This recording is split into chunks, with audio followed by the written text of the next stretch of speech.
content of this podcast is produced for entertainment purposes only and is for informational and educational use. It does not constitute financial or investment advice. You should not make any financial decisions based on the information provided without consulting a qualified professional. All opinions expressed are solely those of the host and guest and do not reflect the views of any company or organization.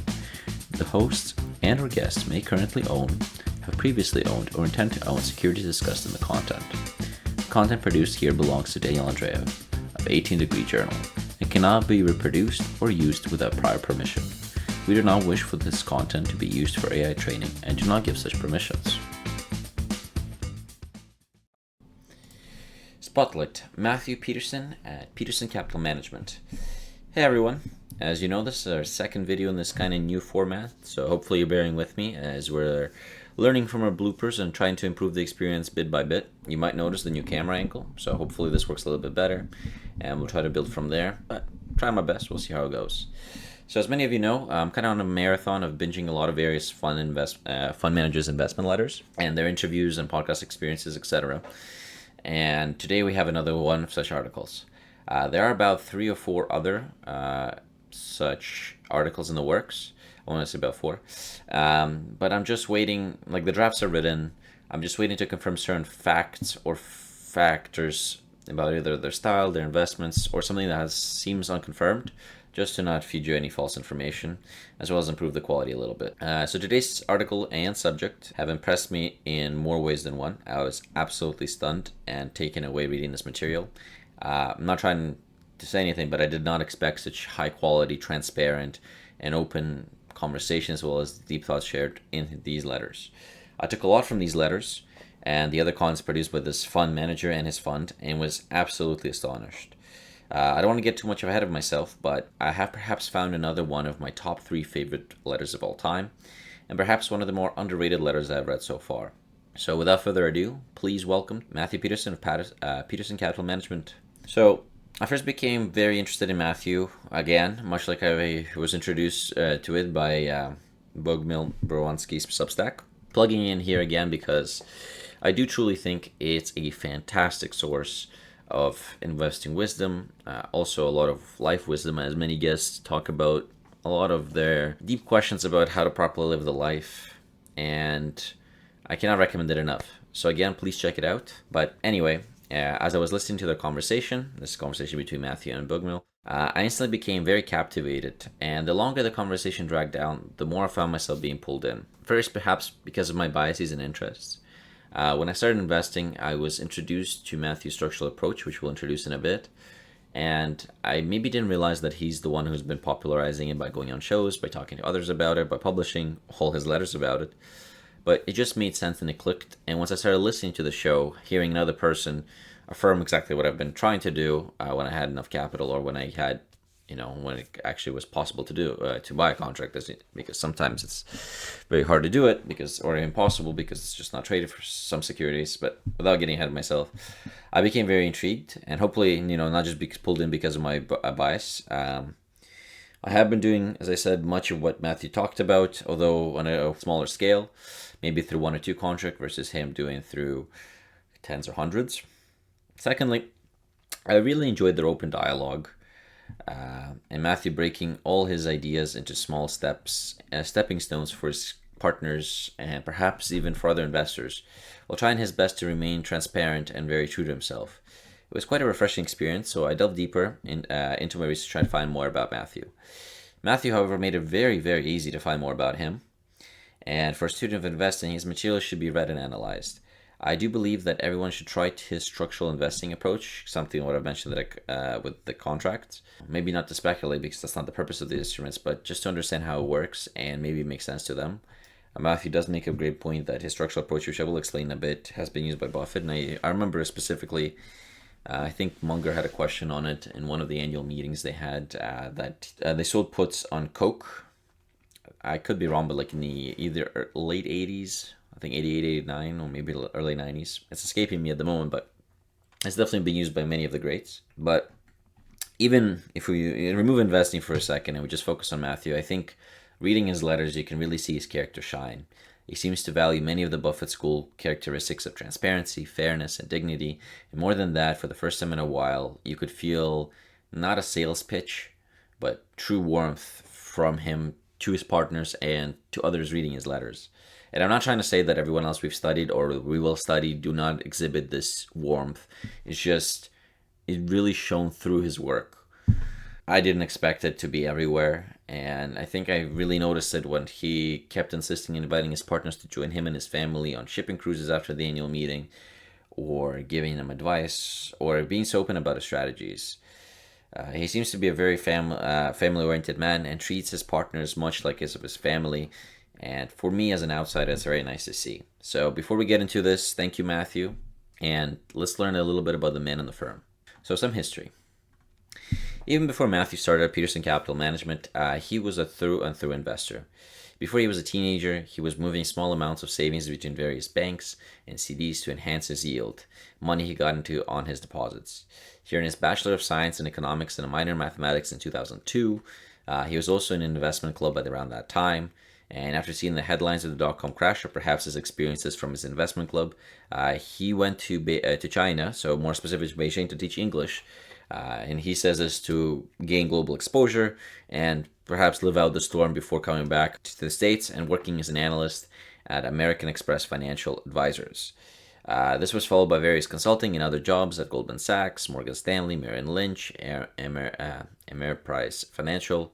During this time, he also earned his CFA designation. It seemed to be around 2008, but I couldn't find enough information to confirm that fact. And I also jotted down that he served about 2 years on the CFA committee. Some could be surprised, but funding his investment business was not his first enterprise, because he actually founded M. Peterson Financial Services, a financial planning firm that offered clients planning services to American Express Financial Advisors. Wow, that's a mouthful. His last occupation before he started his fund transition was at Diamond, which he ended with the purchase by PwC in 2010, now called Diamond Advisory Services. So in 2011, he funded his Peterson fund with about 100,000 of his own money, and his friend chipped in around another 20,000 or so. He would then later go to grow this over $1 million within his first year, with new partners coming in. Throughout the years, he had many close calls with closing his fund, but he has evolved and grown out of these troubles. Today, he manages his fund in Austin, Texas, where he relocated in 2020. I believe he relocated from California. He's a value member of Value X and has delivered net returns as of the last quarterly letter of about 14% over his fund's tenure. He had a big loss that we will try to touch upon in the next section, which created quite a drag in his portfolio. So during the same time, the S&P for reference returned with dividends reinvested about 15%. So since inception, sometime in 2011. Some very notable positions he held over the years. He has a private stake in the Dondo business, and this is not the Dondo investment run by Blanche Pabride, but the actual business where he collects or has a claim to part of the fees and profits earned by the famous value investor Blanche Pabride. He also has famous ownership in the Daily Journal, Naspers, where through that indirectly he owned Tencent, Alibaba, JD.com, these separate positions, Berkshire Hathaway, GM, and others. He also allocates some of his fund's money to Turkish value investment opportunities through his co-founded Thales Capital. He has also managed to spin off part of his business that he kind of discovered, which we'll also touch upon, but he has spun off his dividend yield business into the Titan Strategic Income Fund, and is in the process of leveraging AI to automate some of his research with proprietary tools already public via veritasalpha.com that maybe be spun off as a separate SaaS business, as he has gone a couple interviews saying that is his intention, or maybe perhaps his hope. So even though he's an investor, he's very much a businessman, and it looks like an entrepreneur as well. So fund philosophies and principles. The Peterson Fund, many like others we study on this channel, and in the journal, to be more precise, is built on the foundation promoted by Warren Buffett and Charlie Munger. To quickly highlight, Matthew's fund is a long-term fund built while prioritizing the needs of shareholders, so his partners' interests, with a focus on high-quality compounders, concentrated portfolio, capable management, and an eye on tax-advantaged decisions. Rather than repeating myself from all the other letters we've already looked in characteristics that you can probably find and explain from his similar funds and interpret, Let's focus on what makes his account truly unique. So Matthew does not believe in screening. So how does he start his research process? He believes a lot of modern businesses have a lot of hidden value and requires more rigorous work to unearth them. His strategy is to minimize his investment universe is to look at what other investors he respects own through their 13F filings and use that as a base filter to narrow his search. You can see more details about this 4-step approach in his letters. He has a beautiful graph showing it, essentially 4 funnels, where from there, his approach is perfectly described. He does emphasize through various writings and through various interviews that screening as the time is done or has been minimized by quant funds. So he believes most value can be found through finding these hidden values. So some of his highlights of his 4-step approach is quality super investors and 13F filings. Then he has fundamental analysis, trying to understand them, undervaluation filters. And if he finds a big opportunity, he then sells leaps. And long-dated options, leaps the same thing. And he calls it structural value pricing.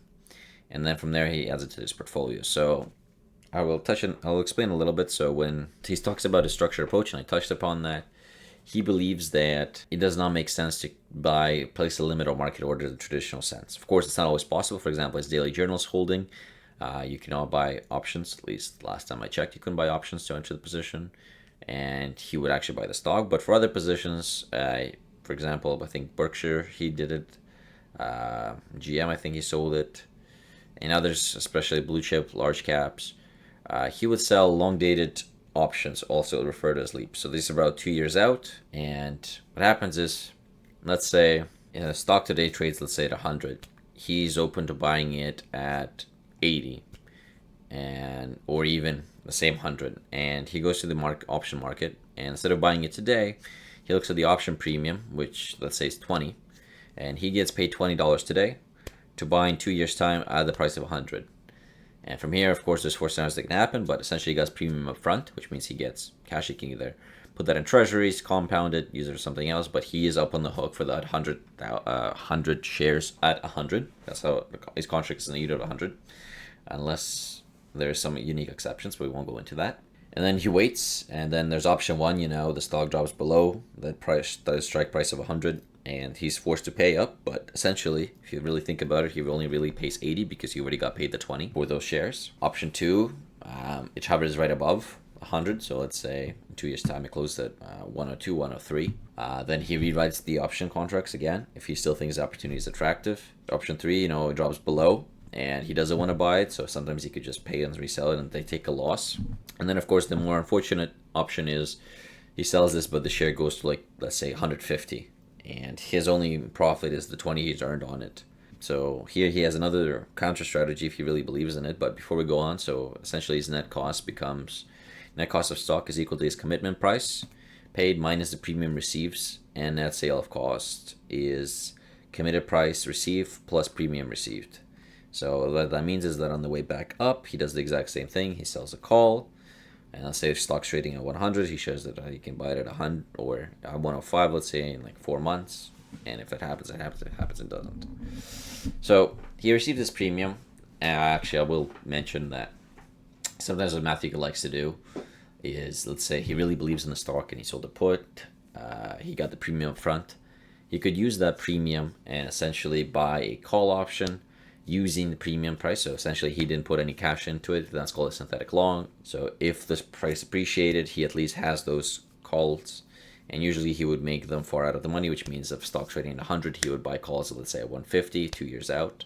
That's another strategy. He can mitigate the fourth scenario where the stock runs away from him. But anyway, we regress. So over the years, instead of just putting the premium up front in treasuries and collecting interest, especially when he started his fund in 2011, that whole decade, the 2010s, interest rates were quite low. He devised this new strategy of what to do. So he called something, and I mentioned that he calls it his dividend capture, I believe, model. And this is where he uses his automated tools. So his 13F scanning, he finds stocks that do not move much in price. And what he tries to do is to sell a put option right before a dividend payment. And he tries to to keep the shares at that point, to get the dividend, and then he sells a call right after, and to capture that yield between. So for example, let's say he sells a put at $12 for 58 cents per share from November 19th. He gets put the shares, so per put expiration, he gets put the shares, so he pays the full $12 minus 58 cents he already has, so he could reuse that cash. Takes possession of the stock and captures a 25-cent dividend on November 25th. So he already made the 58 cents, he made the 25th, and then he sells his call, with the strike price, let's say at 11.5 for 90 cents. And from there, let's say he gets 5% from the put, he gets 2% from the dividend, and he gets 3% from the call. And just like that, he had a total return over 26 days, probably of 10.8%. And if you analyze that, 322%. So crazy numbers. You can see there's crazy opportunities, but of course you need stocks that are super stable, that don't move much in price, and that you can count on collecting that dividend. Because otherwise, what could happen is you get put possession, the shares crash, and you're stuck holding shares, so you're not really making a profit that's guaranteed. He has wonderful charts with examples in his ladder, so if you are interested in the strategy, please check it out. It is definitely worth it. I'm considering trying it at some point or another. I just need to do more research into companies that make sense to do this. He has notable examples. I think he did it with IBM. He did it with DirecTV. Although I think those two examples, now that I think about it, are more of his actual original strategy. So that was the call put strategy. I think he did it with Occidental Petroleum, with Macy's, with Seagate, US Bank Corp, Jones Dynamics, CVS Health. And that was just, I think, in 2021. So yeah, if you're interested, 2021, his annual letter, he has it there. You can find that on his website, just Googling Matthew Peterson Capital. So what are some of my takeaways? So looking back on the letters, it feels like I can go on and on about what takeaways I have from it. But for the sake of limiting this time, I'm chatting and rambling and boring you. I'll focus on two of the biggest takeaways and lessons I have witnessed. So I mentioned that Peterson has always very close with this close call with closing his fund, and I think one of the main drivers of this strategy was his investment in Horsehead Holding Corporation. This was a business leader in zinc and related products and recycling of electric arc furnaces dusts. I don't think the details of the business are important, but if you're interested, of course, you can check it out. He explains it more thoroughly in his letters, and you could just read a 10K and they'll explain the business as well. But what was important was that the business was leveraged, so it had a lot of debt on his balance sheet, but it had enough cash to meet its short-term obligations, and management purposely missed a debt payment to initiate essentially or expose it to a hostile debt takeover. So in early 2016, with falling zinc prices and production issues at a new facility, management missed a relatively small interest payment, so about $1.5 to $1.9 million, and this triggered a default. Instead of resolving it, the company filed for Chapter 11 bankruptcy, which many investors, including Peterson, alongside value peers like Monish Pabrai, Guy Spear, Phil Town, viewed as prepackaged or aggressive move on flavoring credit in a potential loan-to-own scheme. So equity holders fought in court, so this would be Peterson, Guy, and the rest.